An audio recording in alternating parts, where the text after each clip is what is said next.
You all seen those meme maps showing any statistic in the world. Western countries are usually green, China and Russia are yellow or orange, and Africa is completely red. But the other day I stumbled upon this map. According to the World Bank, there are almost no people in Russia living below the extreme poverty line. That got me thinking, and I realized that even poorest people in our country usually still have some food on the table and a roof above their heads. And I started to wonder, why is it possible? What made it possible? And for that, there are concrete historical reasons. When I talk about no extreme poverty, I mean poverty lines drawn by the World Bank. And in 2021, it goes as low as $3 a day of so-called PPP, and only 0.1% of Russian population is below this line. At the same time, by our own Russian metrics, we still have about 9.8 million people who are considered poor, which is 6.7% of population. In other words, Russia has almost no global destitution poverty, but the poverty is still present. As a starting point, we should look at the late Russian Empire. Huge rural population, low literacy, weak infrastructure, and of course, poverty. According to the work built on the 1897 imperial census, only around quarter of the population aged 10 and above could read across the empire as a whole. Literacy was 48.9% in cities, but only 19% in the countryside. The census question for literacy was basically, can the person read? Even Russians living in the Baltic provinces, which were a part of Russian Empire at the moment, were much more literate than the empire average. And how could we get from here to the point where a right to housing is guaranteed by the constitution itself?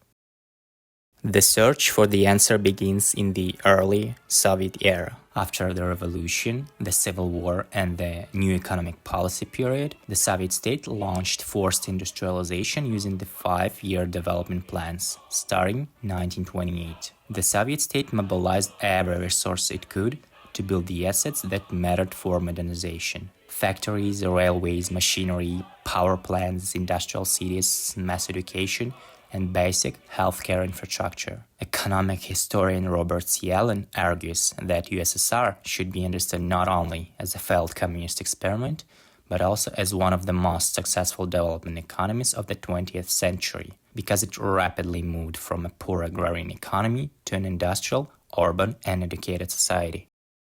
One of the most iconic parts of this Soviet early modernization was ГОЭЛРО, Государственная комиссия по электрификации России, the state electrification plan launched in the early 1920s. More than 200 specialists worked on the plan itself. Between 1921 and 1940, Soviet electricity production rose from 0.5 billion to 48.3 billion kilowatt hours, while installed capacity increased from 1.2 million to 11.2 million kilowatts. This was not just about electricity. Electricity made factories, railways, communication, heating systems, schools, hospitals, and urban life itself easier to build. It became one of the earliest pieces of Russia's future poverty prevention floor.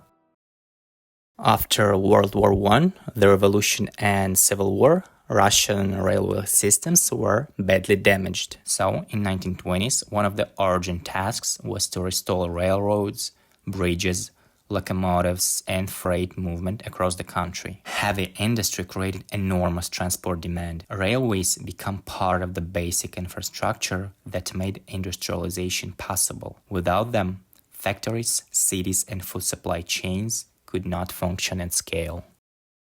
In 1930, the Soviet state introduced universal compulsory primary education. Then, in 1936, Article 121 of the Soviet Constitution guaranteed citizens the right to education. This included universal compulsory elementary education and free education at all levels, including higher education. Education became a state obligation and a basic social right. For a country that had entered the 20th century with mass illiteracy, this was a huge transformation. In 1918, the Soviet state created a centralized health commissariat under Nikolai Semashko. The idea was ambitious: tax-funded, state-owned, centrally planned healthcare available to everyone. According to the OECD, the Soviet Union became the first country to provide free healthcare for all. Quality varied and equipment was often limited, but the goal mattered: to bring doctors, clinics, hospitals, vaccination, and public health services across the country. After 1917, the Soviet government declared social security to be a state responsibility and began building a pension and social insurance system. In the 1930s, old age pensions were introduced gradually, first for some industrial workers and later for other parts of the economy, though collective farmers were not fully included until 1964. The familiar retirement age norm, 64 men and 55 for women, also comes from this period and stayed in place until 2018. As cities grew, thermal power plants and combined heat and power plants made district heating possible. Their excess heat could be sent through centralized networks to apartment blocks, schools, hospitals, and factories. In Russia, heating is not luxury. In many regions, it is one of the basic conditions for survival. Unfortunately, electrification and industrialization did not come for free. Forced collectivization, coercive industrialization, and the extraction of resources and grain for state needs led to the famines of the early 1930s. Many people of that time paid a terrible price for the bright future the Soviet state was striving for.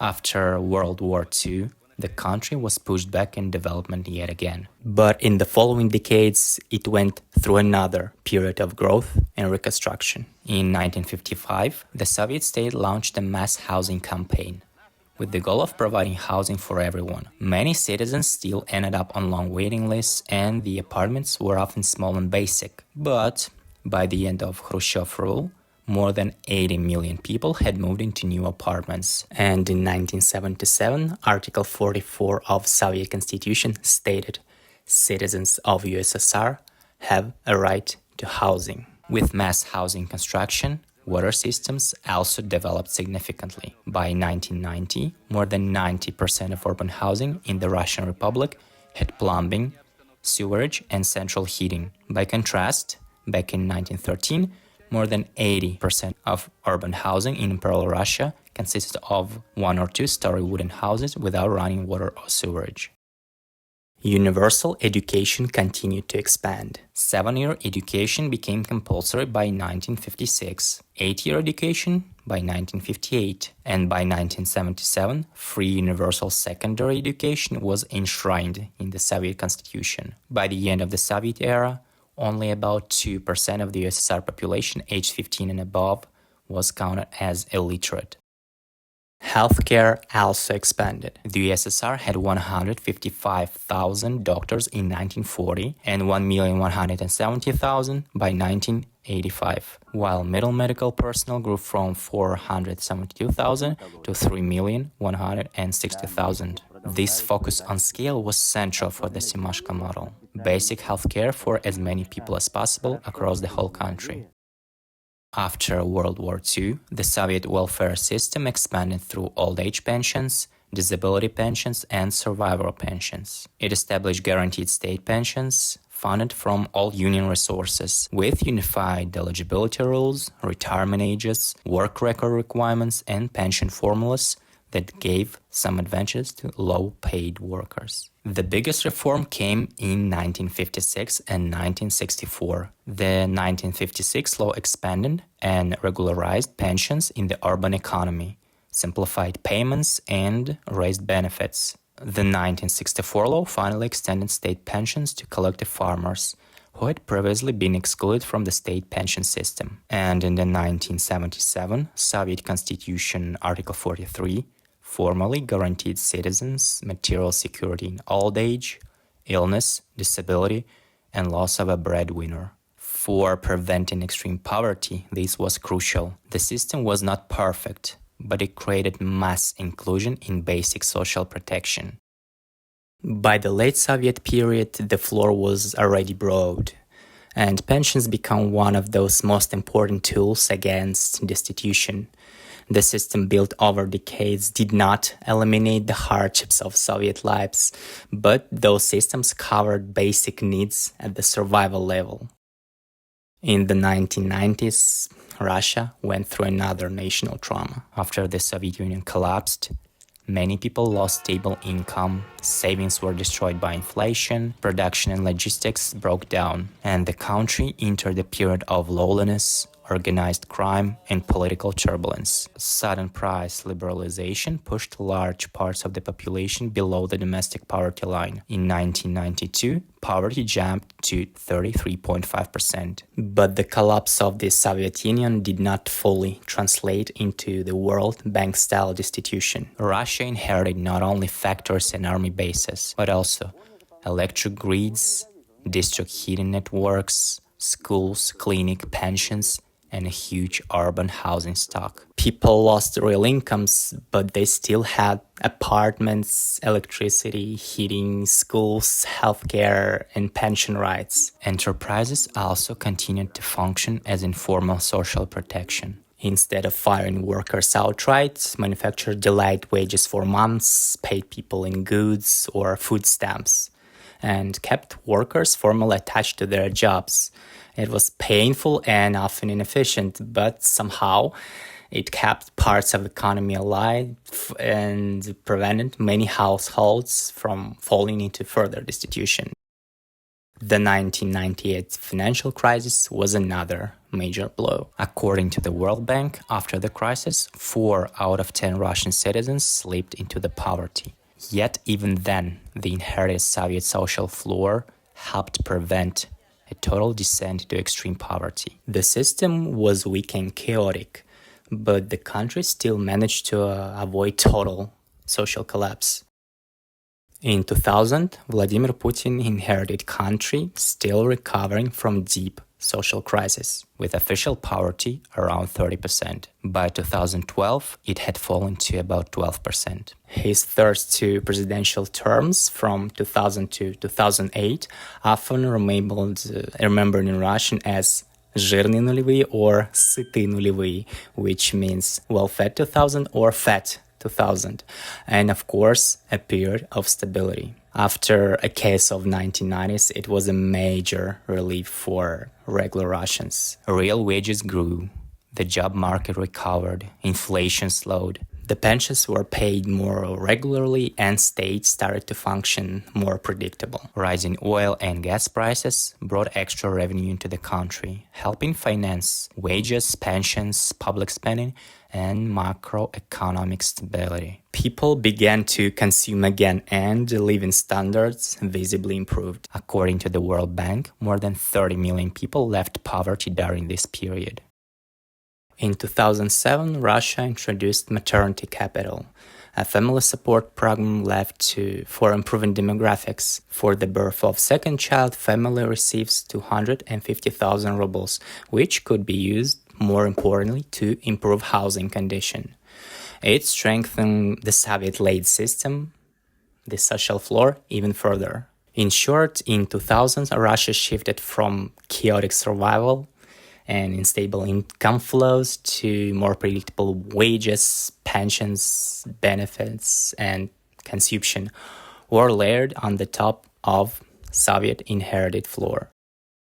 Russia's near elimination of extreme poverty did not happen by accident. It is a result of material floor built over more than a century.